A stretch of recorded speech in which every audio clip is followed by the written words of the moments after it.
Hi, welcome. Part 3 here, Dr. Norm McVeigh, Energy Psychology, Anatomy of the Human Energy Field. Parts 1 and 2 are on YouTube there and also on my site at coherentcoachinginstitute.com. So on we go here. So we covered quite a bit here, but there's a lot more to cover. My goal is to make you or to assist you in becoming 100 times more effective.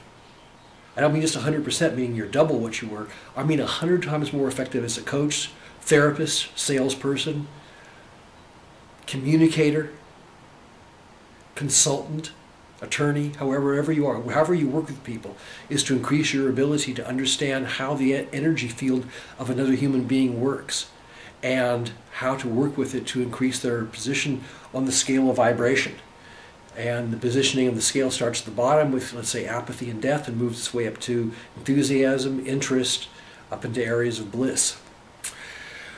All right, so, and I'm going to cover in the next couple of videos what exactly a self-limiting belief system is and what you can do about it. Why I introduce this is that energy tapping on a self-limiting belief system is great, but oftentimes the core is not gotten to, and therefore it can come back or it cannot entirely go away. I want to show you what the core can look like. All right. So here's some of the conditions and situations that people will come to you with. And what you want to do is release what's underneath it. And the first thing is probably the easiest thing to work with is communication problems. One of the first things. Which means they just have trouble communicating with somebody. They're not a deep listener. They don't acknowledge the person. They don't recreate what the person says. They don't come from their experience in communication. There's a whole lot to it. But communication, I'm going to cover that in more depth at another time, but because this is pretty easy to do. You have upsets that happen because of a lack of communication.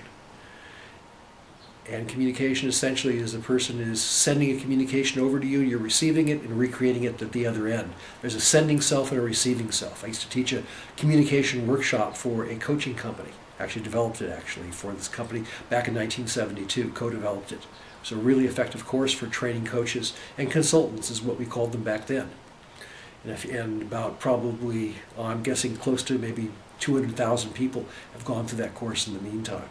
Easily 200,000. I trained a lot of communication workshop leaders. So that's the first thing that comes to you is they have communication problems.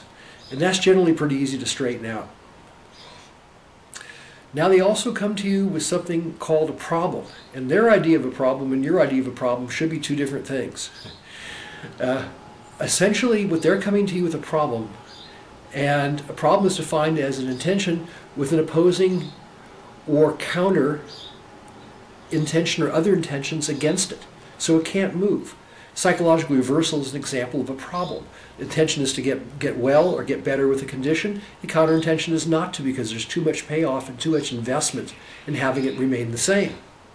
Even though the conscious mind says let's get over it, the 90% subconscious says we're not getting over this. There's too much we're getting out of this. There's too much payoff. So that's what essentially a problem is, an intention with an opposing intentions. Now the person comes to you and they tell you they've got a problem. They say, okay, I've got a problem. And they ask, what the problem? It's a problem. They say, my mother. Now that's not a problem. That's a person. Person isn't a problem. The intention of the mother might appear to be a problem, but a person can't be a problem. So you can tap on the person's mother, but it's not a definition of a problem. It's a person. The counter or opposing intention, that is the problem. Okay, that's what the problem is. It seems. Now let's go deeper on this. Okay, they tell you it's a problem. If you start to visualize that people come to you and offer you problems, and you start to visualize that these are solutions of theirs, you'll be further along in the game. In other words, yesterday's solution becomes today's problem. The person says, I've got a bad leg, and that's my problem. Okay, I have the intention to get better and to be able to run and stuff and dance. And look, I've got this bad leg, counter intention. I've got a problem. What you want to realize is that's not a problem. That's a solution. Yes, it fits the definition of a problem, granted. But it's a solution. The person has it persisting in time and continually builds it up and keeps it in the state of reactivation and doesn't get over it because there are payoffs in it and it's there to solve something. And if that person's leg all of a sudden got better, a whole new set of difficulties would show up that they would be most unhappy with. And people solve problems in their lives by doing things like attenuating their ability, or creating disability, or creating what they would call problems. So what you're looking at is, so just for a day, when people start telling you about something that's not working in their life, realize it's a solution. That's the way they have of solving their life. It's not fundamentally a problem. You've got to go earlier in time on that thread, like we talked about, earlier, similar, down the thread to find the basic on it. And you'll start getting a sense of where this all comes from. Solutions prevent viewing certain parts of one's life.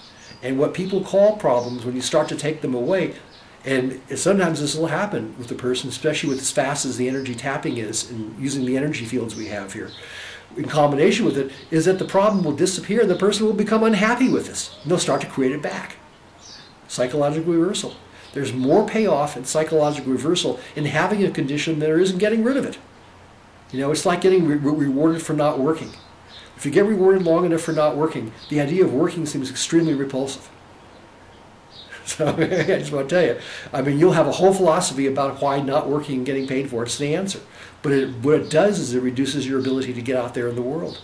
It's rewarding a low statistic, or it's rewarding a disability. And the disability will become more and more and more solid as it gets rewarded and gets paid off.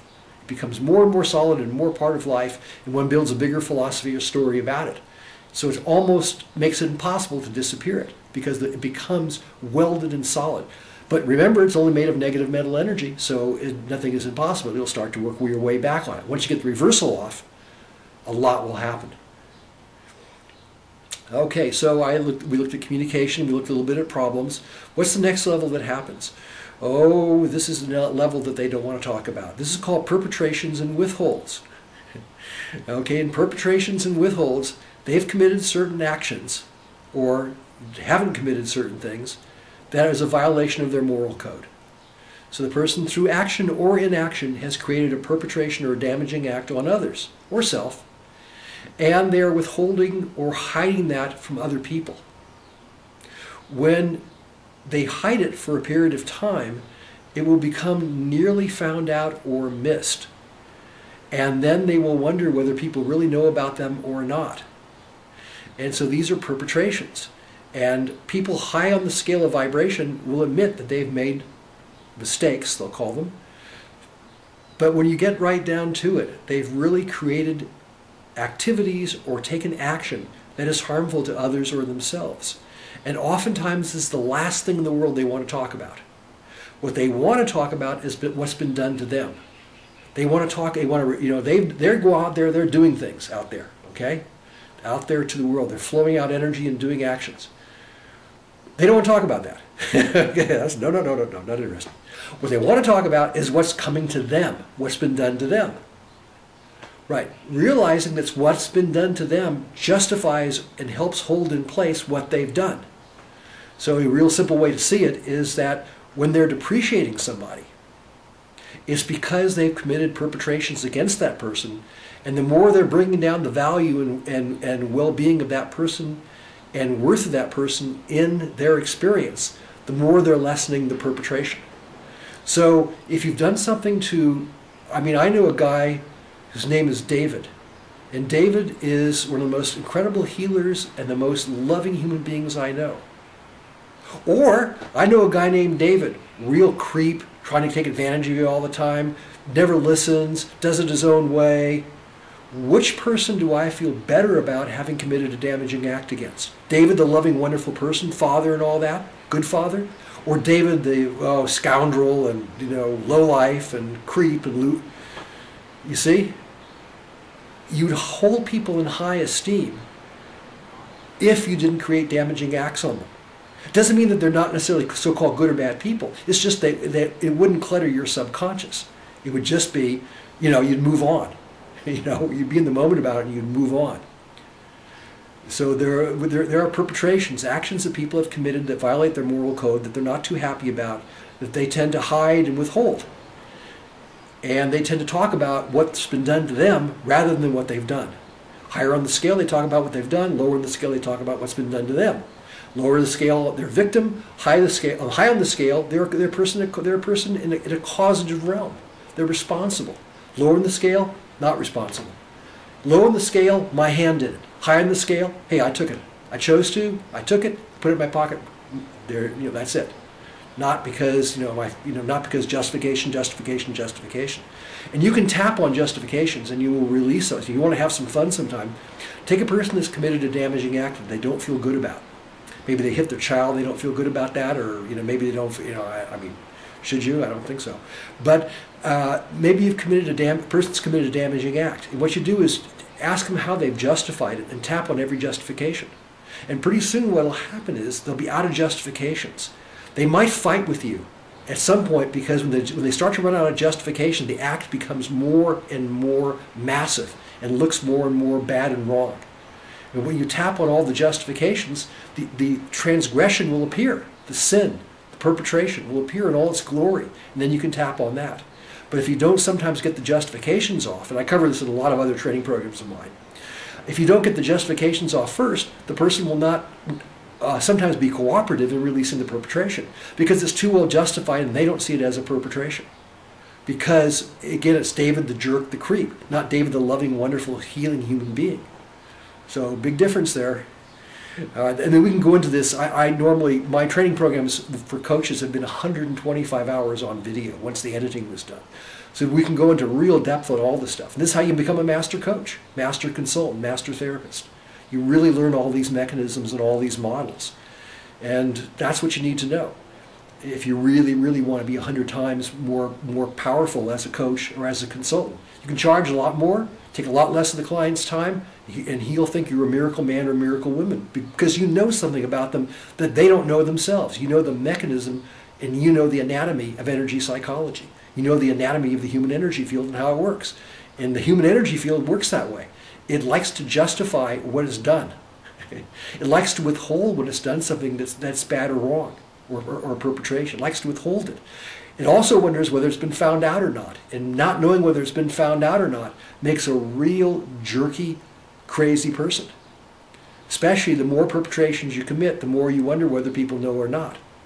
And the more when you walk down the street and someone says, hey, you're pretty damn sure they're talking to you. And maybe they have a gun, or an attorney, or a cop. So, it's about cleaning up your life and telling the truth. So you can tap on what's been done to them. That's really okay. But don't stop there. See if there's ever a time they caused that. Anything like that. And you find out that doesn't have to be exactly, but it's similar kind of feeling.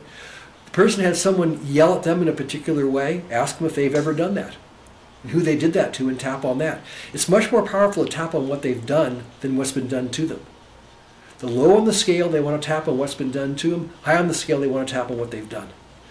It's just the way it goes. Low on the scale, they haven't done anything. High on the scale, they've done it all. Yeah. Where would you rather be? So, all right. So that's what you're doing.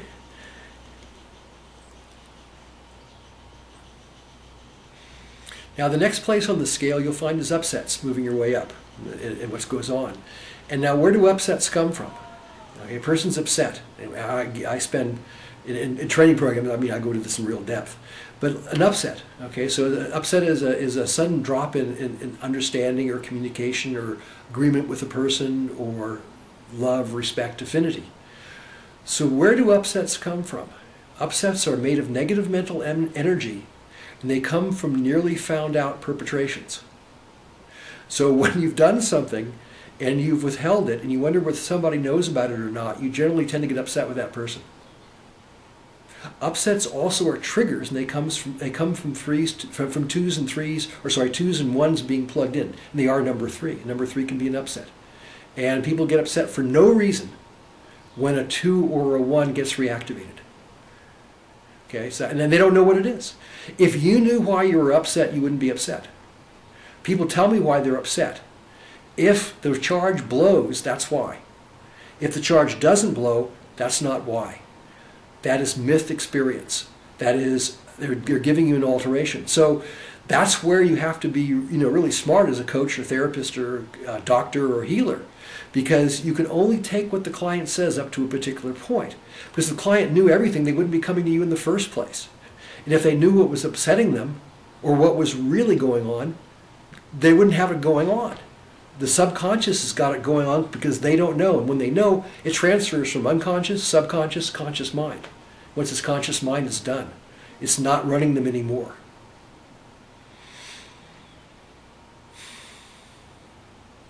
Next is positions. Next position is positions. And positions are essentially, we're getting now into limiting belief systems, but we're getting into actual positionality or identities that a person has that they think help them get along in life better. But in real fact, they help cause one to be down at the bottom of the scale of vibration. So they only really resonate with things that don't work. Sorry. You might want to be tapping right now. Oh, that's not even a position. There we go. So positions. The fundamental position to identify and work on with a client, the most fundamental one out of all the positions that are available of a human energy field to take, that I've seen all over the years since I started practicing in 1968. Number one position is being right. Being right, and in the process of that, having another person be wrong, or creating another person to be wrong. That's the fundamental position. And that's it's how the ego gets superiority. It's how the ego defends itself against attacks. It's being right and making other people, or identifying other people, or creating other people as being wrong. That's the way it goes. Now something else, I'm just going to take just an aside here, just quick, because this is a good place for it. What coaching is about is coming up with right answers. What a client comes to you with is wrong answers. They tend to act out or dramatize wrong answers. And right answers just release the whole thing. So that's where I was saying that they come to you with wrong answers, and they think those answers are right sometimes, or a lot of the times. And thinking that wrong answers and right is one more layer on top of the onion that has to be peeled off, because they're then holding on to and identifying with a wrong answer. And the more you try to carry out a wrong answer, the more trouble you get in. You just go down the scale. Why? Because it's a wrong answer and it'll never fit. Just quick thing to tell you, my therapist one time, when I started psychotherapy when I was 13, and when I was about 16 one time, my therapist said, the reason why I'm attracted to this blonde-haired girl, this lady, or girl those days, was because she looks like my mother. And I tried for 15 years to figure out if that was true or not. I finally came up with it. It had nothing to do with it. So it was a wrong answer. I got a lot of right answers from him, but that was a wrong answer. And I kept trying to figure this out. I almost broke up with her because she so-called reminded me of my mother. Yeah. And breaking up with you, my therapist said that the only reason I chose you is because you look like my mother. Well, it's not true. Anyway, we can go back together now. If you're out there, call me. So, anyway, positions. And so these positions are identities. The identities have the belief system. And underneath the belief system are specific beliefs. And underneath the beliefs are upsets. Underneath the upsets are perpetrations and nearly found outs and withholds. Below those are intentions and counterintentions, or problems and solutions. These things are solutions to things, these belief systems. Down below that is the inability to communicate in the area. So this comes down to, what do you do? So what is a belief system? In order to get a negative belief system or self-limiting belief system, how does this originate? It originates in the fact that you have a miscommunication with somebody. Okay, and in this miscommunication with this person, you assume, or they have an intention that counters you. In this miscommunication, it comes into an intention or opposing intention. The opposing intention is against you enough that you perceive them somewhat as an enemy or different than you, and what you do is you commit a perpetration against them to try to control them or deal with them, to limit their power and ability so they don't suppress you.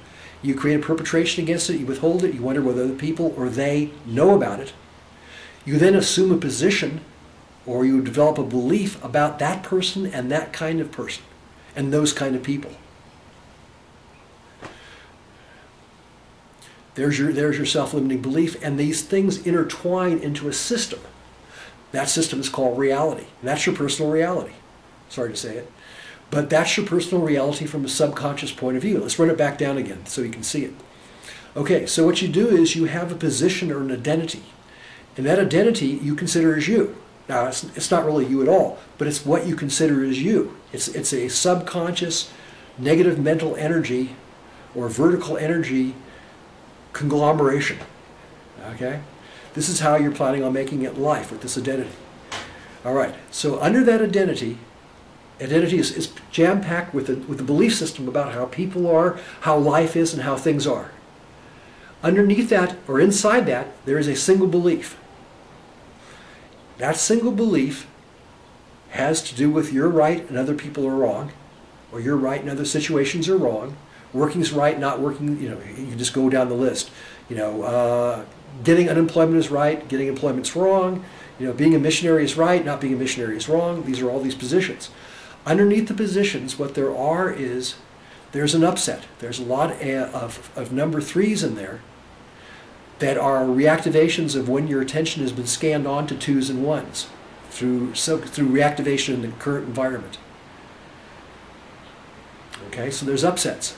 And this is just a lot of negative mental energy together.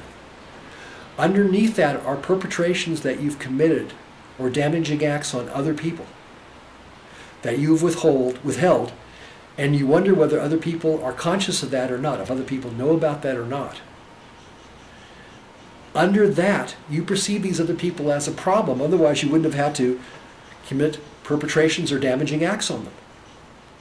So you perceive them as problems, and your solution to them and what they were doing was to commit an act on them, a damaging act, to reduce down their ability to function and their ability to combat you and their ability to win over you. So, and earlier than that, in the problem stage, you saw them essentially as opposing intention somehow. And below that is because you miscommunicated with them. So that's the cycle of where a self-limiting belief comes from. and how that self-limiting belief is used to make yourself right and to create other people being wrong. Those beliefs are called judgments. Because why? They have no basis in reality. They're myth experience. They're complete bunk. But they're held in the subconscious mind as a defense mechanism. They help create the identity. And these false identities, you know when you're in these false identities because you have no power. These false identities are purely myth, and they have no power. You think you're a gunslinger as you walk through life. Truth is, you can't shoot straight to save your life. These identities of how you are, an underground mafia guy, a sleuth, a guru, a teacher. If these identities are held in the subconscious, they are solutions to the problems of life. They are not a straightforward, in the moment, present, in the moment creation. They are not a function of nowness. They are not a function of this moment. They are a function of the past. And anything that comes from the past doesn't perceive the current moment. That's why yesterday's solutions are today's problems. As Bruce Lee used to say, you learn katas or fixed martial art positions until you get to the point where you go beyond them. But you have to be able to go beyond the fixed positions. Otherwise, no one's going to attack you the way you've been trained to have someone attack you. So someone's not going to attack you probably in the way that you've developed a good counter to. They're just going to attack you. And if you only have 5 fixed solutions for an attack, you're not going to defend yourself. Probably you're not going to be too happy about it because they're going to attack you with number 6, which you haven't been trained with. So we're talking about fixed solutions. Do not and never will be coherent results or coherent resolutions. There'll always be solutions that become new problems. And that's why you track around in positions, continually tracking around, continually Groundhog Day. I'm not saying that you personally do this. I'm saying this has happened sometimes. It's not an all the time phenomenon, but it happens often enough in your life to put you at the effect and to create a disability in a particular area. So to have a disability in the area, whatever that disability is, there's psychological reversal. And that psychological reversal is just what I've described to you in its full detail. Where is psychological reversal existing? How does it come about? It comes through miscommunication with somebody. comes through them creating an intention, or you experiencing or thinking or feeling or creating for yourself in your reality that they're creating an intention that opposes you, that counters some intention of yours. So you see them as a problem. Okay? You try to solve that problem by committing a perpetration or a damaging act against the person, through omission or commission, by action or inaction. You now withhold that and wonder whether people know about it or not. And sometimes they reactivate you by thinking they know. And when they do, it's a number 3. It's a nearly found out, and it's a reactivation. Then as that moves on up the scale, you have enough nearly found outs. Firstly, you have enough withholds. You withhold yourself from life. The areas that you're not participating in, you're withholding yourself in, and you're withholding yourself because you've created perpetrations in that area, on the subject, and on the people in that area. And so now what you're doing from withholding yourself and withholding the actions for so long that you've done, you now have found the ultimate withhold. That is spectatorism. The ultimate withhold is withholding yourself from doing anything in life. And doing things in the area that you suggest. So that's why watching TV becomes a solution to actually going out and getting a date. Watching dating on TV or messing around with other people's lives in a reality series is way better than having a life of your own. You're withholding yourself from actually participating. It's a solution to failures. Being right. It's creating other people to be wrong. And as you move up, the upsets you have are from withholding yourself in areas for so long and withholding particular actions of yourself. So when people start talking to you, you wonder whether they know about you or not. They know. I have a friend of mine exactly like that. That's the path to disease. That's the path to disease, is creating enough withholds, enough nearly found outs that you have constant upsets going on. And those upsets lead to positions. And those positions that you take about being right and creating other people to be wrong cloisters you off even further and separates you out further and further and further. You're not moving up into a state of oneness or a state of, of vibration at a high level of bliss. You've put yourself into a state where you have an identity that's psychologically reversed. And those identities become intentions against each other. And they create a reversal situation where you have a whole identity in your subconscious that doesn't want you to succeed. I mean, that's, wow. I mean, you are an actor in your plays. You are all the characters. And in your subconscious, in voice dialogue, or in identity processing, soul retrieval, whatever, like that, what you're doing is you're searching for the identities that you've created. You never seem to have an identity that's by itself. It always has an opposing identity. So that's just kind of the way it goes. So you're not just a teacher, you're also a teacher and a student. And if you're a bad teacher, you're a bad student, and that exists in the subconscious. If you were a bad student, you're probably a bad teacher. So it goes like that. And so when you release these identities, and you take them apart by taking apart at the level I'm teaching now, not getting into really advanced work, but what you're doing is you're taking apart these self-limiting belief systems. And you're getting down to an actual self-limiting belief and running that back down, tapping it back down, using energy tapping. And there's many ways. The energy fields I have in these videos and audios is white light, and it's a horizontal energy, and it helps release these things as you're working with them. It helps in that when you're working with the information here to be able to recreate it and to be able to make it more real. So it releases number 3s. It eliminates reactivation to a high degree. And so this kind of gives you an overview of what you're doing here. There's a lot to these mechanisms. So I just touched them briefly. In training programs, I go on these in depth. But you want to be a master coach, you want to be a master therapist, that's where it comes from. That's how you get a job done in 20 minutes. It's about a 5-hour job. You know the mechanism, and you know the mechanism. So just drilling you back on this, showing you just this, then we'll conclude on this one. Just showing you, what do you do? Someone's depreciating somebody else in your session. What do you do? They're going, oh, so-and-so is totally horrible. They did this, they did that, they did this, they did that. Well, before you do something, what do you know? You know that they're depreciating that person because they've committed damaging acts against that person. And what you want to do is find out what they've committed against that person and tap on that. The beginning therapist or the beginning coach will say, oh, you poor thing, sympathizing. This is just nowhere, rather than empathizing. And what they'll do is say, what did they do to you? And they'll tap on that. And they'll forget to tap on what they've done.